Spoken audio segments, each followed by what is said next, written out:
My coworker Dave bet me $20 that I couldn't find 5 kitchen gadgets on Amazon that actually work. I told him that was an easy $20. I was wrong within 4 minutes. I opened the app during my lunch break just to prove a point, and by the time my break ended, I had 5 things in my cart and 0 dignity left. I told Dave the bet was still on.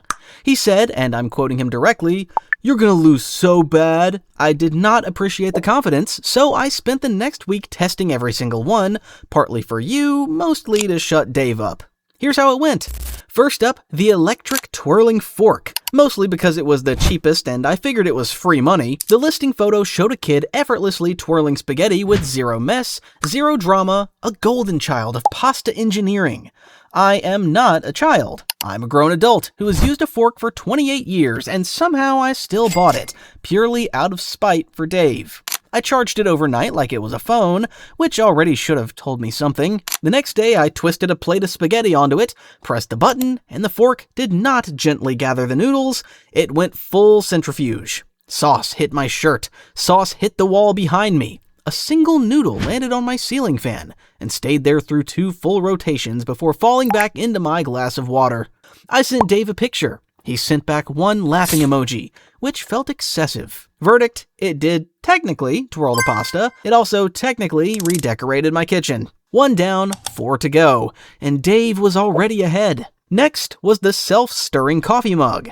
And I had genuine hope for this one because unlike the fork, this felt like it was solving an actual problem. It has a little magnetic capsule that drops into the coffee and spins itself into a tiny storm. I pressed the button, it worked. Briefly, beautifully, like watching a tiny tornado made of oat milk. I actually texted Dave a video, feeling pretty good about my odds for the first time all week. Then I went to wash the mug out, and the magnetic capsule slipped straight down my drain. Gone. Not clogged. Not stuck, just gone. Presumably living somewhere in my building's plumbing now. Stirring nothing, haunting no one.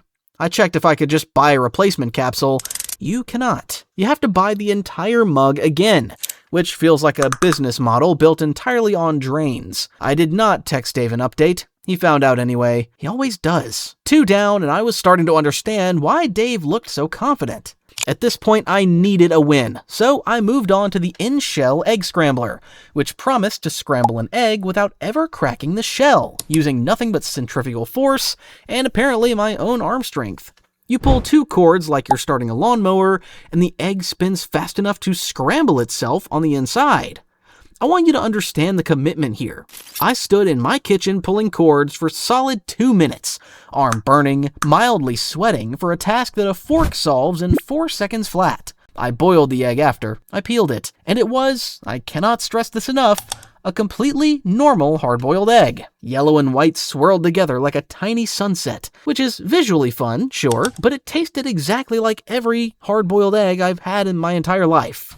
I basically gave myself a small workout to make brunch look slightly fancier. Dave asked if it at least tasted different. It did not. He wrote that down somewhere, I'm sure of it. 3 down. This was not going the way I promised him it would. By now, I was mostly testing these out of stubbornness, so next came the Motorized twirling ice cream cone. A plastic handle with a spinning dish on top that rotates your ice cream scoop so you never have to move your own wrist. I did not think anything could disappoint me more than the fork already had. I was wrong.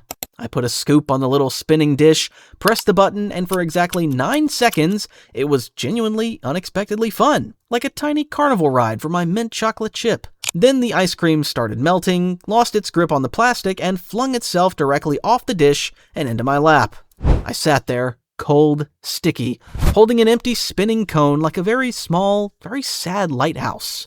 I didn't even text Dave this one. Some losses you just sit with quietly.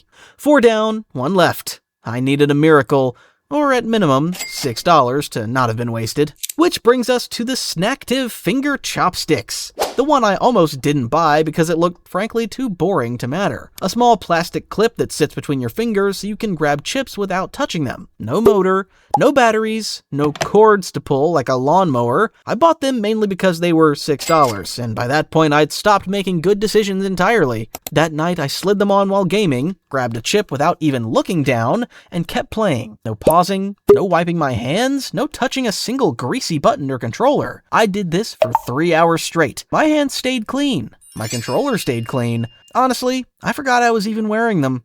which might be the single highest compliment a product like this can receive. I texted Dave a picture. He didn't reply for 10 minutes. Then just, okay, fine. So 5 gadgets, 1 bet, and 1 extremely smug coworker. 3 of them are sitting in a drawer I never open. 1 of them is somewhere in my building's pipes, and I choose not to think about it. And 1 of them, the boring one, the cheap one, the one with 0 motor and 0 drama, is the only thing I've used every single day since. I paid Dave his $20 this morning. He didn't even look surprised, just held out his hand like he'd been expecting it the whole time. If this saved you $20 and a losing bet, that's basically a win for both of us. Subscribe, because next week Dave picks the 5 gadgets and I genuinely do not trust him. See you there.